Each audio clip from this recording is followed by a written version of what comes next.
Kita langsung ke Ibu Henry Sapari. Ini bagaimana Ibu Henry melihatnya atas respon peringatan dari Presiden Joko Widodo di awal tahun 2023 tentang ancaman resesi ini?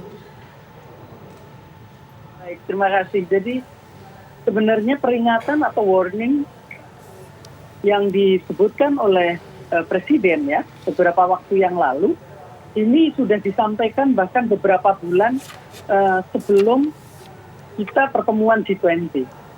Jadi masyarakat sendiri sebenarnya sudah bisa menangkap peringatan tadi, sehingga di setiap diskusi, ya seminar pasti justru pertanyaannya, Bu, apakah tahun depan kita masih bisa optimis?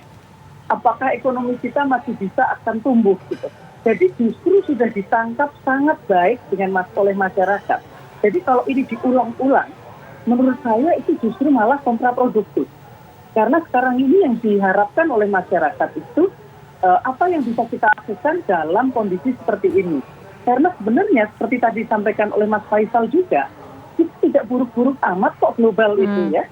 Karena tahun depan itu masih akan tumbuh 2,7 ya. Kemudian juga negara-negara yang paling penting buat kita, Amerika, China, Eropa gitu ya. China masih bisa tumbuh 4,5% proyeksinya.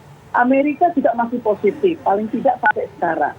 Jadi artinya sebenarnya kita masih punya ruang untuk bisa melakukan banyak hal agar kita tidak terkena dampak cukup dalam. Kalau kita melihat global, tahun depan inflasi juga sudah mau menurun ya. Proyeksinya jauh lebih rendah dibanding inflasi tahun ini. Artinya ada ruang, walaupun The Fed masih akan menaikkan suku bunga karena inflasinya masih tinggi, tetapi secara global ini akan ada tren penurunan inflasi. Nah jadi kalau dari global rasanya itu tidak akan terlalu menakutkan, kecuali tiba-tiba ada shock gitu ya, yang tidak bisa kita perkirakan saat ini.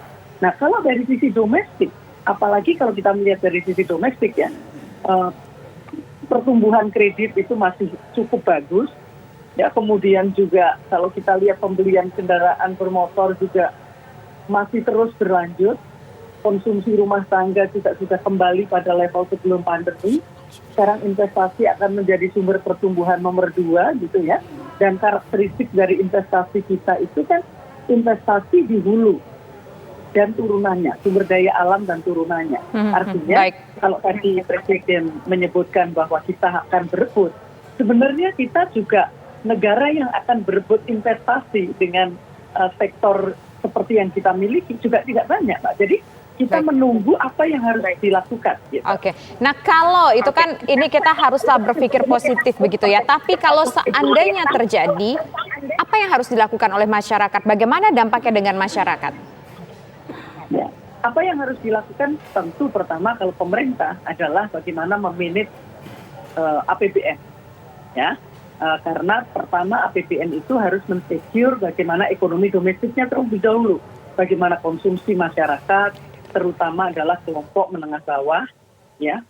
Kemudian yang kedua adalah menjaga COVID agar ini tidak terjadi booming, artinya tidak ada tiba-tiba ada kasus yang sangat banyak sehingga kita terpaksa harus melakukan pengetatan mobilitas. Nah, kalau pengetatan mobilitas itu terganggu, maka dampaknya konsumsi kelas atas maupun kelas bawah akan terganggu. Yang bawah tidak bisa jualan, yang atas tidak mau keluar.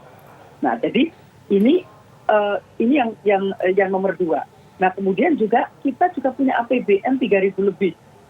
Ya. Nah, untuk belanjanya, penerimaan kita 2.000 sekian, ya, 2.400-an triliun. Nah, kalau penerimaan kita memang sangat tergantung kepada ekspor dari sumber daya alam, dan misalnya pun tahun depan itu penurunan harga dan penurunan permintaan itu betul-betul terjadi shock, maka kita harus berhati-hati menghemat dari sisi atau mengelola dari sisi belanja. Baik, Ibu Henry. Dan kalau kemudian dana sebesar 3.000 itu bisa kita kelola, semestinya kita bisa tetap menjaga ekonomi domestik kita, Mbak, menurut saya ya. Oke. Baik Ibu Henry, kita ke Pak Faisal. Kami ingin tahu Pak Faisal, kalau implikasi resesi ini betul-betul terjadi, Pak Faisal, kami juga ingin pandangan Bapak, apa sih sebenarnya yang terjadi di sektor rumah tangga, di pengusaha, di akar rumput ini apa Pak efeknya Pak yang dirasakan oleh masyarakat? Kalau resesi dunia terjadi, maksudnya itu? Betul Pak. Oke, katakanlah resesi dunia terjadi yang kemungkinannya kecil ya. Indonesia itu tidak akan mengalami resesi. Kenapa? Indonesia itu ekonominya tidak terlalu terintegrasi dengan dunia. Gitu. Jadi misalnya ekspor kita hanya 20% dari PDB. Penanaman modal asing tidak sampai 15% dari dari investasi total. Gitu. Jadi tanpa penanaman modal asing pun kasarnya, ekonomi Indonesia masih tumbuh, karena ekonomi Indonesia tumbuh itu dipicu dari segi investasinya, investasi domestik. Ibu Rini katakan tadi, Bu Henry katakan tadi, pertumbuhan kredit udah beberapa bulan ini double digit gitu. Nah kemudian, kalau terjadi resesi, barangkali di Indonesia investor asing di sektor saham akan keluar. Di saham asingnya peranannya juga kecil. Asing di dalam investasi surat utang negara juga kecil. Dan kita tidak terintegrasi secara total sektor keuangan kita dengan dunia gitu. Jadi buat apa menurut saya kita berandai-andai yang terlalu jauh yang kemungkinannya kecil. Baik Pak Faisal, kita nanti akan dengarkan juga bagaimana sudut pandang dari seorang Ketua Komite Analis Kebijakan Ekonomi APindo usai kumandang azan maghrib untuk wilayah DKI Jakarta dan sekitarnya berikut ini. Selamat menjalankan ibadah salat maghrib bagi Anda yang berada di wilayah DKI Jakarta dan sekitarnya. Kita lanjutkan kembali perbincangan kita pemirsa dengan katakanlah salah satu pelaku usaha yaitu Pak Ajib dari APindo. Pak Ajib, dari pelaku usaha nih apakah ada kecenderungan jangan-jangan mau mem-PHK karyawannya karena kondisi sulit pada saat ini dengan sentimen-sentimen yang negatif, atau mungkin ada permasalahan lain yang akan menimpa para karyawan, Pak Ajib? Sebelum kita membahas tentang bagaimana masalah PHK atau tidak, kalau kita melihat dulu tentang narasi resesi yang sedang ada, Tisa, karena ini menarik untuk kita kaji lebih dalam. Kalau dunia usaha melihat bagaimana narasi resesi itu cukup menjadi sebuah kewaspadaan, karena itu menjadi satu hal yang sangat penting dan krusial, tapi kita tidak boleh over worry atau khawatir terlalu berlebihan. Saya akan berikan dua sudut pandang, satu sudut pandang pemerintah, satu sudut pandang pengusaha dan masyarakat. Dari sudut pandang pemerintah, Tisha, kita memaklumi dan relatif memahami, karena kalau kita lihat bagaimana pertumbuhan ekonomi yang sebenarnya rumusnya dari sebuah produk domestik bruto itu ditopang salah satunya oleh government expenditure, di mana government expenditure ditambah dengan konsumsi, tambah investasi, dan ditambah dengan selisih ekspor impor. Dan kita lihat bagaimana tahun 2023 nanti, pemerintah mempunyai ruang fiskal yang relatif terbatas untuk bisa mengakselerasi pertumbuhan ekonomi. Karena pemerintah sudah tidak bisa menggunakan Undang-Undang Nomor 2 tahun 2020 tentang COVID-19 kemarin. Di sisi lain, pemerintah itu menopang daya beli masyarakat, dan kita lihat bagaimana daya beli atau konsumsi ini menopang lebih dari 57% PDB kita, Tisha. Sehingga ketika daya belinya merosot, maka yang dikhawatirkan adalah pertumbuhan ekonominya akan melandai. Dan kita lihat bagaimana strategi pemerintah untuk jangka pendek menopang daya belinya itu dengan bansos. Tapi bansos itu hanya berlaku sampai dengan Desember. Bulan September, Oktober, November, Desember, pemerintah menggelontorkan lebih dari 24 triliun. Yang notabene mulai Januari 2023, pemerintah tidak punya ruang bansos itu. Sehingga kemudian pemerintah akan bertumbuh pada investasi. Dan repotnya lagi, target investasi pemerintah itu di tahun 2023 nanti sebesar 1.400 triliun. Sebuah angka yang cukup challenging. Makanya kemudian narasi tentang resesi global itu akan menjadi sebuah kekhawatiran buat pemerintah, karena kalau sampai investasi tidak tercapai, maka pertumbuhan kita ekonomi kita akan menjadi taruhannya.